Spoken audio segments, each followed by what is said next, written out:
we need to talk about the Los Angeles Lakers. And wow, I did not think I was going to be saying those words this late into the season. I did not think any stretch of games would be able to change my mind on these Los Angeles Lakers, but they have. I've watched Luka Doncic play out of his mind for 10 games straight. It feels like I watched him have like 30 points every single night. Some games 50, some games 40. Last game 60 points. I can't really cut him out anymore, right? Plus, add on the amazing play from a few of their other players. LeBron in some games, Reeves in some games, Smart, great defender. DeAndre Ayton is saying that he's going to step into the role that we kind of all want him to be, right? That kind of powerful, strong, hustle player, hustle center. We'll see if that actually comes into fruition, but I like all of that. I like how all of that sounds. And going into the playoffs,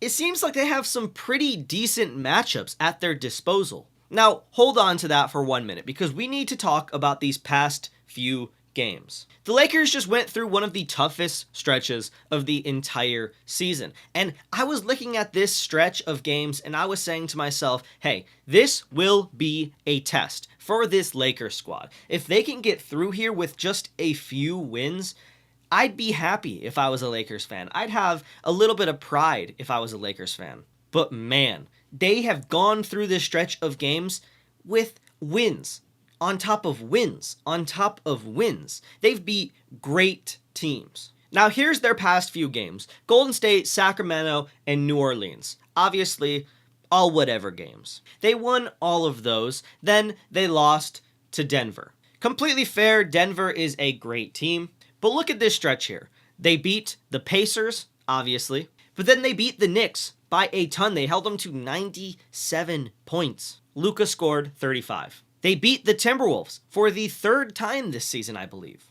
LUKA had 31. Then they beat the Chicago Bulls. LUKA had 51. Then they beat the Nuggets in a crazy overtime thriller. Reeves hit the rim, bounced back. He was able to make a shot to force it to overtime. LUKA sealed the deal on that one. Reeves had 32 that game. Then they had a back-to-back to the Houston Rockets. I was scared for these two games. I thought maybe Houston was going to take one of the two. No, they lost both of them. The Lakers dominated them in both games. LUKA had 36 in the first one and 40 in the second, and then they go on to play the Miami Heat, a pretty decent team if I do say so. And LUKA had 60 points in this game. So far, this stretch has been amazing, and it seems like they are clicking at the right moment. So we kind of need to talk about it. Can they actually make a deep postseason run? Well, let's look at their future schedule, and then let's look at their matchups potentially in the playoffs. They have Orlando, who has been in a slump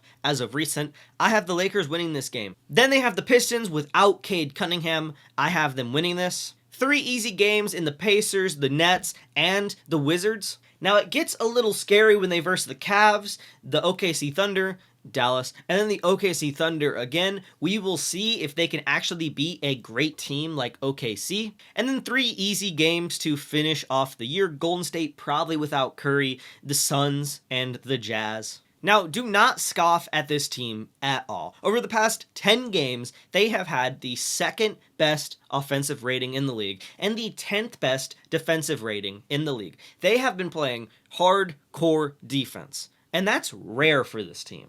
But it seems like DeAndre Ayton is finally stepping into his role a little bit. I've watched clips of him. I will probably throw up clips on this video of him. He's looked not bad, and if he keeps it up, he could get some valuable minutes in a postseason run for this team. Add that on top of Reeves and LUKA kind of complementing each other in their scoring and not really fighting against each other, taking the same exact shots, and you have a pretty good squad. Plus, Marcus Smart means a lot to this team. This guy is willing to take 3-pointers and defends well every single night, and that's big for this team.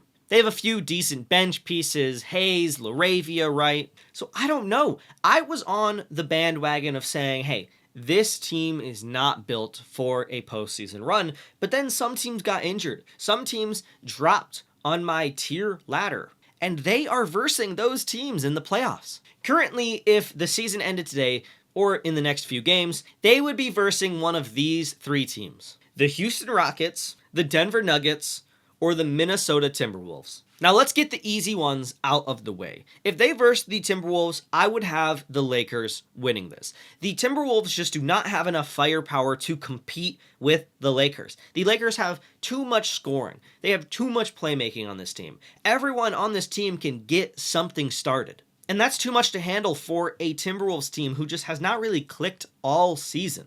I would have them winning in 6 or maybe 5 games. I do not think that the Timberwolves can slow down the Lakers enough while also punching enough points on the board. Because honestly, this will be a battle of who can score the most. And I can't put Anthony Edwards up there with Austin Reeves and Luka Doncic. Now onto the Houston Rockets. This one is a little tougher. I would still have the Lakers winning in 6 or 7. God, I did not want to say that. But I don't think the Houston Rockets have enough firepower as well. They lost Steven Adams earlier this season, Fred VanVleet earlier this season. I just don't think this team can really compete. I mean, we saw them lose on a back-to-back against the Lakers. Now, the regular season does not mean everything, but I do think that it shows us a little bit of insight. What's scary for me if I was a Lakers fan is this team is very young and they can really run the floor on you. Other than that, this team's not been playing good. Kevin Durant really has not been molding with this team, in my personal opinion. Tari Eason cannot hit the side of a barn as of the past 20 games. So I just don't think it's their year, especially if they go up against the Lakers. Maybe they have a chance if they go up against somebody like the Timberwolves, but I don't know. On to the final team that they can verse, the Denver Nuggets. This is the team that I'm most scared of. Like I was saying in the Timberwolves segment of this video, this will be just a battle of firepower. Both of these teams are not that good at defense.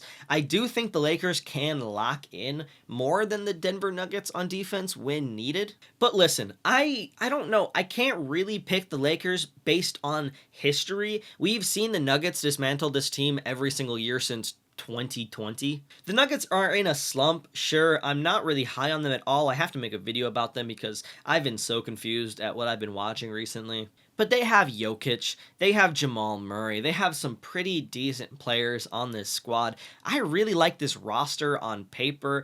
I think maybe they're built for the playoffs, and I think that they can outscore the Lakers. Out of all of those 3 teams that I listed, I think they have the best chance of beating this team. So this is genuinely a toss-up. I think they'd win in 7, but also if you're a Lakers fan and you can prove me wrong and you can say, hey, no, actually the Lakers found this last game that they played the Nuggets and this is why they'll beat them, I'd love to know that. So I was doing some research for this video and I couldn't really see anything that changed my mind. So yeah, how do you guys feel about this Lakers team? Has this previous stretch of 10 games changed your mind on them? Or do you think they are the same team as we saw in the winter? I'd love to know your opinion on this. Guys, the playoffs are coming soon. We got videos coming out the butt for this. So if you enjoyed this, like, comment, subscribe, let me know. Thanks for watching. Peace.